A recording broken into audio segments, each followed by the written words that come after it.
我先问你一个很现实的问题，你有没有做过一件事，不是因为你觉得对，而是因为全场都在看，不是你想做，而是你不敢不做？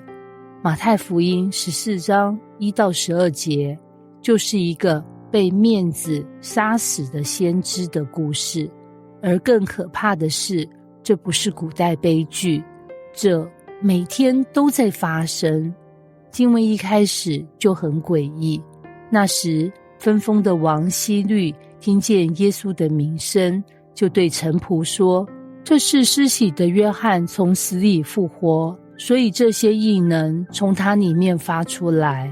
等一下，耶稣在医病、赶鬼、讲天国，结果希律的脑袋只冒出一个念头，完了，他回来了。这不是信仰反应，这是良心反应。因为希律心里很清楚，他欠了一条命。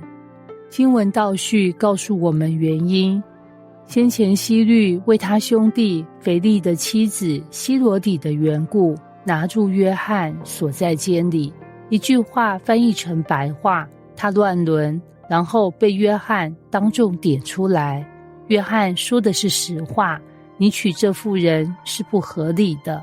注意，约翰不是政敌，不是革命家，他只是说了一句这样不对。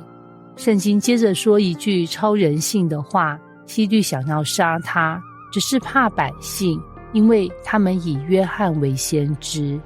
再到马可福音补充，希律甚至乐意听约翰讲道，却又困惑。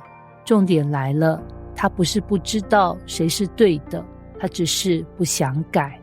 转折来了，到了希律生日，希罗底的女儿在众人面前跳舞，使希律欢喜。画面请想象，酒、音乐、权贵、气氛、掌声。然后希律做了一个致命的冲动承诺，就起誓说，随他所求的都给他。这就是问题，没有原则的人一开口就是灾难。女孩转身去问她妈妈，希罗底说了什么？把施洗约翰的头放在盘子里，拿来给我。不是杀，不是处刑，是端上来。这不是司法，这是报复。圣经给了答案，而且非常能写。王便忧愁，但因他所起的事，又因同席的人，就吩咐给他。请你记住这句话，因为它超现代。因为同席的人，不是因为正义，不是因为法律，不是因为真理，是因为别人会怎么看我。于是打发人去，在监里斩了约翰。没有辩论，没有申诉，没有转圜，面子比一个先知的命更重要。把头放在盘子里，拿来给了女子，女子就拿去给她母亲。